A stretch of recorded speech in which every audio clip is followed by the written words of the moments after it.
Now I've been joined for a few punchlines, as you might say, by Michael Bywater, Deputy Editor and Computer Correspondent of Punch.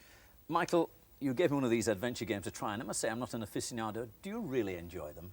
I can't actually answer that question right at the moment because I've got this problem here.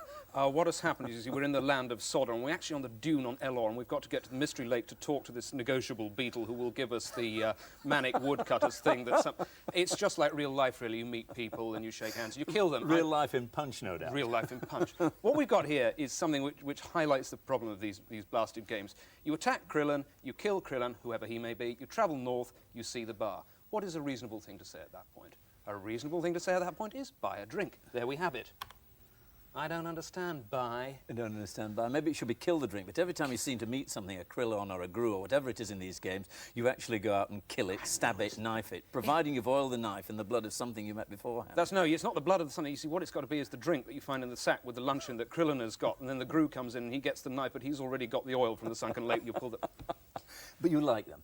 What's a good one versus... Yes. Yes. Well, we all secretly enjoy computer games of some sort or another. Is this your favourite? I heard that adventure games were for the older people, and I thought, well, I'm an older person, I don't enjoy them. So I said, what's meant by an older person? They said somewhere between 9 and 11. Ah, yeah, mental age, yes. Well, I'm working up there slowly. I don't know, what always strikes me as very, very strange is that you have all this magnificent technology totally at the disposal of creating a sort of sub-medieval universe. I mean, if it was all futuristic, there's one or two that are. Hitchhiker's Guide to the Galaxy is futuristic. But this is all, I mean, what is this? The legend, the 9 tasks of the unnamed one. You have to find somebody called Aravor Shape Changer. What on earth has that got to do with anything? Do some of them get more involved in personality? Some seem to be based on books I've seen, like... Well, the Hitchhiker one was. And yes. you've got restrictions. You obviously can't do what you can do in a book. But the trouble is that if you're trying to put something on a computer like the Spectrum, you're very limited by the size of the machine. It does actually require an awful lot of brain to write prose. What other sort of games do you like, apart from the text games? Well, some of the shoot-'em-ups are great fun, but they're sort of limited, really. I mean, once you've shot down the encroaching spaceships once or twice, you've had enough. They've gone a lot less popular recently, haven't they? I hear that games sell well if they've got a lot of good music with them. Have you encountered games with music? Do you think that's right? Yeah, the Ride of the Valkyrie as the Grus come down and get you with the drink that you didn't buy from the sack, and it's all going to be the same, yes.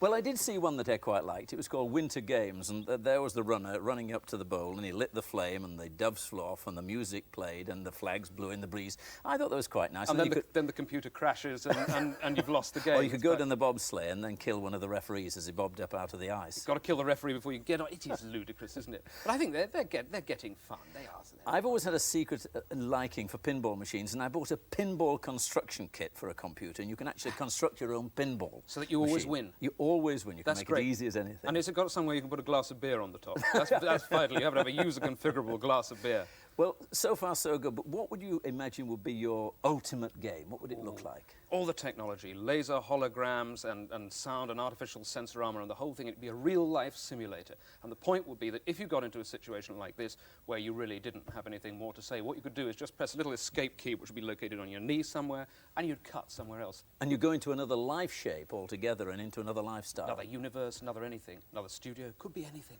I don't know. And would you imagine that was full of battles, or would you think it was negotiating with editors? World War III. No, negotiating with real people. Again, it's a single-person game. Wouldn't you like a two-person game? I like a 100-person game. If we could everyone, the whole universe playing this gigantic game, we'd never have to go out at all. Michael, thank you very much.